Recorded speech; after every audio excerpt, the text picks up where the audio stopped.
Baik pemirsa, sementara itu kita simak untuk informasi pembacaan tuntutan terkait kasus pembunuhan Yosua Huta Barat juga akan dijalani oleh Richard Eliezer pada hari ini. Apakah status sebagai justice kolaborator terhadap Richard Eliezer mampu meringankan tuntutan yang akan dibacakan oleh jaksa penuntut umum kepada Richard Eliezer? Sangat menyesali perbuatan saya, namun saya hanya ingin menyatakan bahwa saya hanyalah seorang anggota yang tidak memiliki kemampuan untuk menolak perintah dari seorang jenderal. Sejak penangkapan Richard Eliezer atas meninggalnya Brigadir Nofriansyah Yosua Huta Barat, ICAT atau sapaan untuk Eliezer memutuskan akan membantu penegak hukum dalam menangani kasus sebagai justice kolaborator. Dalam persidangan 13 Desember 2022, Richard menceritakan siasat Verdi Sambo ketika menyusun skenario pembunuhan Yosua. Takut bapak marah ke saya kan, baru setelah dia nanya itu nangis lagi yang mulia. Nangis, ibu PC juga nangis pada saat itu. Terus dia lihat ke saya yang mulia, dia lihat ke saya, jadi memang kurang ajar anak itu. Dia langsung bilang, memang kurang ajar anak itu. Baru dia bilang, sudah nggak saya dia udah hina harkat dan martabat saya. Baru dia bilang, dia pegang kerannya bajunya yang mulia, dia bilang, ada gunanya pangkat saya ini, Cat, kalau keluarga saya dibeginikan. Saya juga langsung diam juga pada saat itu yang mulia, serba salah juga, takut juga saya yang mulia. Karena dia ngomong, bapak nangis tapi marah, emosi. Jadi habis ngomong berhenti, nangis lagi. Saya bilang, pokoknya saya udah diam pada saat itu yang mulia. Baru dia rubah posisi yang mulia. Dia rubah posisi begini, agak maju begini yang mulia. Baru dia bilang, memang harus dikasih mati anak itu. Bilang begitu ke saya yang mulia. Saya cuma diam aja yang mulia, saya diam aja, saya bilang. Saya lihat ke bapak kan, bapak nangis. Baru bilang, nanti kau yang bunuh Yosua ya. Karena kalau kau yang bunuh, saya yang akan jaga kamu. Tapi kalau saya yang bunuh, nggak ada yang jaga kita. Dia menjelaskan tangannya sudah begini yang mulia, sudah mendekat ke arah saya. Saya cuma diam pada saat itu yang mulia. Diam, baru dia bilang ini.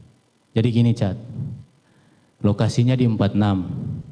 Dia bilang ke saya, lokasinya di 46. Nanti di 46 itu, ibu dilecehkan sama Joshua. Terus ibu teriak, kamu respon, terus Joshua ketahuan, Joshua tembak kamu, kau tembak balik Joshua, Joshua yang meninggal. Pada saat itu saya langsung kaget yang mulia. Sementara itu, pakar hukum pidana Jamin Ginting menyatakan ada kemungkinan jaksa memberi keringanan tuntutan kepada Eliezer lebih rendah dibanding tuntutan kepada Kuat Ma'ruf dan Ricky Rizal. Terkait dengan keringanan tuntutan, nah ini juga kelihatannya akan diberikan. Apakah keringanannya ini sesuai dengan permohonan yang disampaikan oleh LPSK terkait dengan keringanan hukuman, ataukah tuntutan dengan masa percobaan tadi yang disampaikan oleh Bang Partogi. Saya kira yang paling pas memang dalam konteks tuntutan karena sifatnya adalah untuk membuktikan adanya suatu tindak pidana material, maka jaksa penuntut umum kalau pengamatan saya lebih cenderung ya terhadap hukuman yang ringan dibandingkan dengan konteks yang tadi yang dikatakan sebagai hukuman percobaan atau percobaan bersyarat. Jadi hukumannya itu bisa jadi yang lebih rendah dibandingkan dengan pelaku tindak pidana lain, termasuk Kuat Ma'ruf dan juga Ricky Rizal. Jadi bisa saja hukumannya contohnya dituntut selama 4 tahun begitu ya, setengahnya dari tuntutan Ricky Rizal. Peran Richard sebagai justice kolaborator diakui LPSK berdampak positif bagi jaksa dalam mencari titik terang kasus pembunuhan Yosua. Dalam tuntutan kepada Ricky, Kuat, dan juga Sambo ya, beberapa keterangan Baradae, Richard ini kan digunakan ya untuk memperkuat tuntutan tersebut.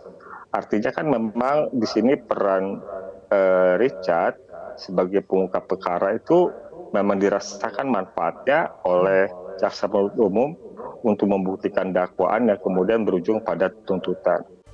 Lalu apakah benar jaksa akan menuntut Richard Eliezer dengan hukuman yang lebih ringan? Kita tunggu.